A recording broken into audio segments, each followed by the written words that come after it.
Hello friends, competitors academy channel पर आप सभी का स्वागत है।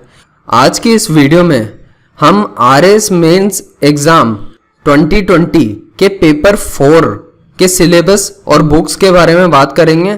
तो दोस्तों, इसमें हम देखेंगे कि किस तरह से इस सब्जेक्ट की तैयारी की जाए और इसमें किन बुक्स की ज़रूरत पड़ेगी ताकि हम पेपर 4 में अच्छे मार्क्स ला सकें और इस बात का ध्यान रखें कि इस पेपर की इम्पोर्टेंस बहुत ज़्यादा है, क्योंकि यही वो पेपर है जो आपकी रैंक एग्जाम में डिसाइड करेगा। ठीक है, तो आप इस वीडियो को ध्यान से देखें, एंड तक देखें और समझने की कोशिश करें कि किस तरह से तैयारी करनी है। ठीक है, और आगे बढ़ने से पहले दोस्तों मैं आपको बताना चाहता हूं कि अगर आपने पेपर 1, 2 और 3 की डिटेल्ड वीडियो नहीं देखी है, जिसमें मैंने सिलेबस पेपर 1, 2, 3 का सिलेबस और बुक लिस्ट के बारे में बताया है, तो आप आई बटन पे क्लिक करके उन सभी वीडियोस को देख सकते हैं, या फिर आप डिस्क्रिप्शन बॉक्स में जाकर के भी उन वीडियोस को देख सकते हैं। तो चलिए दोस्तों, अभी वीडियो शुरू करते हैं। तो दोस्तों, ये पेपर 4 है जिसका आरएस एग्जाम में वेटेज जो है बिल्कुल बाकी पेपर 1, 2, 3 के इक्विवेलेंट है। ये 200 मार्क्स का ही पेपर होगा और इसकी ड्यूरेशन 3 आवर्स की होगी। तो दोस्तों, आपको ध्यान ये रखना है कि इसमें हिंदी के सेक्शन से तो 120 मार्क्स का पेपर आता है और इंग्लिश के सेक्शन से 80 मार्क्स का पेपर आता है। अब देखिए कि इसमें भी जो है पार्ट्स में डिवाइड किया गया है इस पूरे पेपर को। जैसे हिंदी के पेपर की बात करते हैं, हिंदी के पेपर में जो भाग अ है उसका वेटेज है 50 मार्क्स का। और दोस्तों, ये सबसे इंपॉर्टेंट भाग है, क्योंकि दोस्तों ये जो 50 मार्क्स हैं ये बहुत ही इंपॉर्टेंट है और ये आपको इतनी अच्छी तैयारी करनी है कि 50 में से 45 से ज्यादा मार्क्स आपके आने ही चाहिए इस सेक्शन में, क्योंकि दोस्तों यही सबसे इजीएस्ट पोर्शन होगा इस पेपर का। क्योंकि यहां से जो मार्क्स गेन कर सकते हो ना आप आसानी से, वो बाकी सेक्शन से उतना आसानी से मार्क्स गेन नहीं हो पाते हैं। तो इसलिए मैं आपको बताना चाहता हूं कि आप इस पर बहुत अच्छे से फोकस करें। अब इसके लिए जो बुक्स की जरूरत होगी, वो हिंदी की जो बुक चलती है उसमें ये है राघव प्रकाश नाम से बुक चलती है दोस्तों। और राघव प्रकाश बहुत ही इंपॉर्टेंट बुक है और राजस्थान के ज्यादातर एग्जाम्स में राघव प्रकाश से क्वेश्चन आते हैं। तो आप उस बुक पे पूरा फोकस करें, उसके एक एक चीज को ध्यान से पढ़ें आप, क्योंकि है ना वो आपको अच्छे से याद होना चाहिए एग्जाम के टाइम पे। वही डिफाइन कर पाएगा कि आपके 50 मार्क्स आएंगे कि नहीं आएंगे इस पेपर में, इस सेक्शन में। अभी ये और एक और बुक है 9th से लेकर 12th क्लास की, राजस्थान बोर्ड की ही एक कंबाइंड बुक आती है जो हिंदी की आती है। तो दोस्तों, इसमें जो है आपको इन दोनों बुक्स को पढ़ना है अच्छे से। ठीक है, दोनों को ही पढ़ना है, ऐसा मत करना कि आप जो है किसी एक बुक को ही पढ़ें। ठीक है, ऐसी गलती करने से जो है आपको उसका नुकसान भुगतना पड़ सकता है, जो बाद में आपको पता चलेगा एग्जाम देने के बाद। ठीक है, क्योंकि ओवरऑल जितने भी आते हैं पेपर में क्वेश्चन वो इन्हीं 2 बुक से आते हैं। ठीक है, अब हम देखते हैं इसके बाद में आगे कि जो इसमें भाग ब दिया हुआ है उसके बारे में बात करते हैं। तो दोस्तों, ये जो भाग ब है ये भी 50 मार्क्स का है। इसमें संक्षिप्तीकरण, पल्लवन, पत्र लेखन, प्रारूप लेखन और अनुवाद, इस पे फोकस किया गया है। सबसे एक एक क्वेश्चन आएगा, 10-10 मार्क्स का होगा। ठीक है, ये सेक्शन एक्चुअली डिपेंड करता है कि आपने जो है कितनी प्रैक्टिस की है। तो ये प्रैक्टिस आप कैसे करोगे, तो ये जो राघव प्रकाश बुक है उसी में काफी सारे इसके एग्जाम्पल्स दिए हुए हैं, और जो 9th से लेके 12th क्लास की कंबाइंड बुक है उसमें भी जो एग्जाम्पल दिए हैं दोस्तों, आपको उनकी ही प्रैक्टिस करनी है और उनकी प्रैक्टिस बहुत अच्छे से करनी है कि आपको हर चीज याद तक हो जाए। ठीक है, क्योंकि एग्जाम में जैसे ही क्वेश्चन आएंगे ना, कई बार रिपीट हो जाता है इन बुक से और क्वेश्चन सीधे डायरेक्ट आते हैं। ठीक है, तो इसलिए क्या है कि अगर आपको पहले से अच्छे से क्लियर याद रहेगा तो आपके लिए वो आंसर लिखने में ज्यादा दिक्कत नहीं होगी, आपके मार्क्स आने की चांसेस बहुत ज्यादा रहेगी। और ज्यादा बेहतर तो यही होगा दोस्तों कि आप अपनी लेखन शैली पर काम करें, उसको बेहतर बनाने की कोशिश करें, तो वही अच्छा होगा।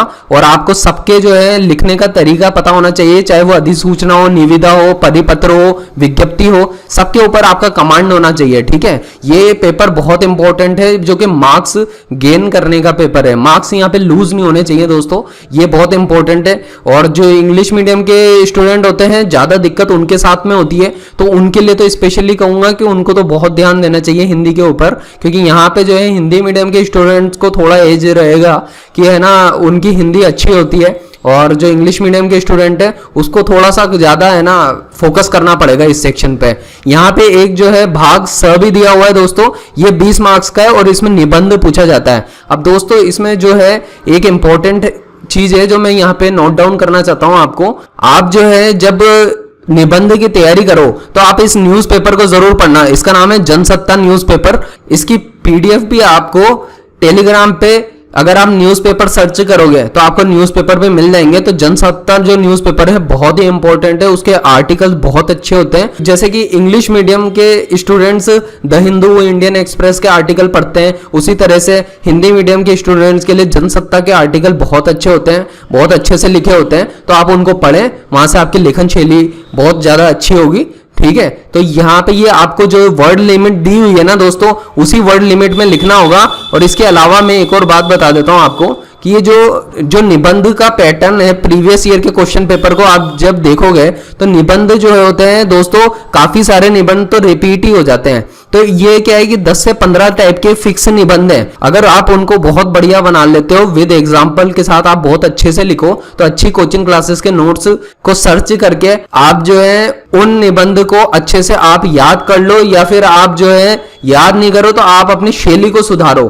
ठीक है, ताकि अच्छे एग्जाम्पल के साथ में जो है आप निबंध लिख के आओ वहां पेपर में। ठीक है, एक निबंध तो जैसे राजस्थान के पर्यटन पे ही आ जाता है जनरली, या राजस्थान से रिलेटेड आ जाता है। एक निबंध होता है जो एनवायरनमेंट से रिलेटेड आ जाता है, पर्यावरण से रिलेटेड आ जाता है, या एयर पोल्यूशन, इन चीजों से रिलेटेड आ जाता है। तो आपको समझना पड़ेगा, ठीक है, कि कौन कौन से इंपॉर्टेंट हैं जो निबंध पूछे जा सकते हैं, उन सबको आप हाईलाइट करके ऐसे 10-15 निबंध तो बिल्कुल क्लियरली याद तक होने चाहिए, ताकि अगर वैसा कोई निबंध अगर आया पेपर में तो आप उसको पिक करके उसको फटाफट से लिखें, और आपको प्रॉपर लैंग्वेज बनाने का टाइम नहीं चाहिए हो, बल्कि आप जो है टाइम बचा सकें। ठीक है, इसके बाद में हम बात करते हैं इंग्लिश वाले सेक्शन की। तो दोस्तों यहाँ पे जो जनरल इंग्लिश का सेक्शन है ये 80 मार्क्स का है। आप देखिए ये 80 मार्क्स का सेक्शन है, और इसमें जो है पार्ट ए में जो है ग्रामर का बहुत ज्यादा इंपॉर्टेंस है, और ग्रामर से दोस्तों 20 मार्क्स के क्वेश्चन पूछे जाते हैं। ये थोड़ा सा जो है दोस्तों हो सकता है हिंदी मीडियम के लिए या इंग्लिश मीडियम जो भी है स्टूडेंट, दोनों के लिए टफ पड़ सकता है ये सेक्शन, क्योंकि कई बार आसान भी आ जाता है, कई बार कॉम्प्लेक्स भी बन जाता है इससे क्वेश्चन। तो अब आप इसके लिए किन बुक्स का सहारा लोगे? तो जो बुक्स मैं रेफर कर रहा हूं यहाँ पे वो कुछ इस तरह से है दोस्तों, कि प्लिंथ टू पैरामाउंट नाम से एक बुक चलती है दोस्तों। ये काफी फेमस बुक है, एसएससी के स्टूडेंट काफी यूज करते हैं इसको। Plinth to Paramount Neetu Singh की बुक है ये। इसके अलावा दोस्तों एक मैग्रो हिल पब्लिकेशन की हरिमोहन प्रसाद की बुक आती है, तो आप इसको अच्छे से पढ़ें। और अगर देखो दोस्तों, अगर आपको जो है 10th से 12th क्लास की एनसीईआरटी की बुक मिलती है, या फिर राजस्थान बोर्ड की ही अगर कोई इंग्लिश मीडियम की बुक है जो इंग्लिश जनरल इंग्लिश को कवर कर रही है, तो आप उस बुक को रेफर जरूर करना और देखना कि कितना पोर्शन जो है प्रीवियस ईयर क्वेश्चन पेपर का और ये सिलेबस का जो है कोरिलेट हो रहा है उससे, जो कि 10th या 12th क्लास की जो 10-12 बोर्ड में जो बुक्स चलती है ना, आप उसको फोकस करना। अगर वहां से मैच करता है तो आप उन बुक्स को भी फॉलो करना, वो बहुत इंपॉर्टेंट होगी, क्योंकि वहां से जो है डायरेक्ट क्वेश्चन आने की संभावना होगी और वो बहुत जरूरी है। तो नेक्स्ट देखते हैं दोस्तों हम यहाँ पे पार्ट बी के बारे में। पार्ट बी में जो है दोस्तों पूछा जाता है यहाँ पे कॉम्प्रीहेंशन, ठीक है, और ट्रांसलेशन एंड प्रिसाइज राइटिंग। तो दोस्तों इसकी आपको प्रैक्टिस करनी होगी, जिसमें सबसे इजीएस्ट जो होता है वो होता है कॉम्प्रीहेंशन। अगर आप थोड़े न्यूज़पेपर के आर्टिकल पढ़ते रहते हो, जैसे द हिंदू न्यूज़पेपर हो गया, या फिर अच्छे जो न्यूज़पेपर हैं जैसे कि इंडियन एक्सप्रेस के आर्टिकल पढ़ते हो आप, तो आपको बहुत फायदा होगा इसमें कॉम्प्रीहेंशन को सॉल्व करने में। इससे रिलेटेड भी जो टॉपिक्स हैं दोस्तों आपको हरिमोहन प्रसाद की बुक में मिल जाएंगे। और इसके अलावा दोस्तों एक ट्रांसलेशन का है टॉपिक, ठीक है, ये ट्रांसलेशन भी बहुत इंपॉर्टेंट है। यहाँ पे आपको 5 सेंटेंस दिए जाएंगे जिनको आपको हिंदी से इंग्लिश में कन्वर्जन करना है। अब दोस्तों ये बहुत आसान होता है मार्क्स लाने के लिए, और ये करीब 10 मार्क्स का आता है दोस्तों। ये तीनों सेक्शन 10-10 मार्क्स के आएंगे। तो इसमें जो है 5 सेंटेंस दिए जाएंगे आपको, जिनको कन्वर्ट करना होगा हिंदी से इंग्लिश में। दोस्तों अगर इसकी अच्छी प्रैक्टिस कर ली आपने तो आपको अच्छे मार्क्स मिल जाएंगे, ठीक है। इसके अलावा प्रिसाइज राइटिंग की बात करें तो 150 से 200 वर्ड्स में आपको प्रिसिशन करना होता है। एक बड़ा सा पैराग्राफ दिया होगा, उसको प्रिसाइज करके लिमिट में लिखना होता है, ठीक है, तो वो जो पैसेज दिया जाएगा वो 150 से 200 वर्ड का होगा, ठीक है, लेकिन आपको जो है उसको 40 से 50 वर्ड के अंदर में लिखना होगा, ठीक है। आप जितने भी काउंटिंग कर लेना, आप जितने भी वर्ड्स हो उसका 1/3 ही लिखना है, ठीक है। इस बात को अच्छे से याद रखना आप कि आप उसका 1/3 ही लिख करके आए, ठीक है। इसके बाद देखते हैं पार्ट सी की बात करते हैं इंग्लिश में। तो कंपोजिशन एंड लेटर राइटिंग का सेक्शन है, ये 30 मार्क्स का है। इसमें दोस्तों जो फिक्स फॉर्मेट होते हैं लेटर राइटिंग के वो आपको मिल जाएंगे, वो आपको RS इंग्लिश मीडियम चैनल पे भी मिल जाएंगे लेटर राइटिंग के पैटर्न्स, और इसके अलावा जो पैराग्राफ राइटिंग है उसके बारे में भी आपको मिल जाएगा वहां पे, तो आप जो है वहां जाके सर्च कर सकते हो। या फिर दोस्तों जो है आप इन टॉपिक्स को जो है अगर स्प्रिंग बोर्ड कोचिंग के नोट से पढ़ोगे तो ज्यादा बेटर रहेगा, ताकि क्या है कि ज्यादा से ज्यादा आपके पास जो है लेटर राइटिंग के पैटर्न्स होने चाहिए, इलेबोरेशन जो है यहाँ पे थीम का इलेबोरेशन करना आपको आना चाहिए। तो इसके लिए जो है आप कोचिंग के नोट का यूज कर लीजिए। तो इन सब के लिए जो है आप कोचिंग के नोट्स को यूज करें ताकि जो है आपकी तैयारी बेहतर हो। तो इस तरह से देखा दोस्तों आपने कि यहाँ पे हिंदी और इंग्लिश ग्रामर का काफी इंपॉर्टेंस है, और इसके अलावा जितने भी जो टॉपिक्स हैं यहाँ पे प्रिसीशन राइटिंग के हो, या फिर हिंदी में निबंध लिखना हो, या इंग्लिश में पैराग्राफ लिखना हो, या लेटर राइटिंग लिखना हो, दोस्तों इनकी प्रैक्टिस करनी होगी आपको। और जो फिक्स फॉर्मेट में बार बार कंटिन्यूअसली पूछे जा रहे हैं उन सबको अच्छे से कवर करना होगा, ताकि दोस्तों आप जो है एग्जाम में अपना टारगेट कम से कम 120 मार्क्स का लेकर के चले आउट ऑफ 200, ताकि दोस्तों फाइनल लिस्ट में जो है आपके मार्क्स सबसे ज्यादा हो और आपकी अच्छी रैंकिंग लगे। तो उसके लिए ये जरूरी है कि आप इस सेक्शन को बहुत अच्छे से कवर करें। तो दोस्तों अगर आपको वीडियो पसंद आई हो तो आप लाइक जरूर करें, और इसके अलावा शेयर करें अपने दोस्तों के साथ, और चैनल को सब्सक्राइब करें। वीडियो को एंड तक देखा आपने, उसके लिए बहुत बहुत धन्यवाद।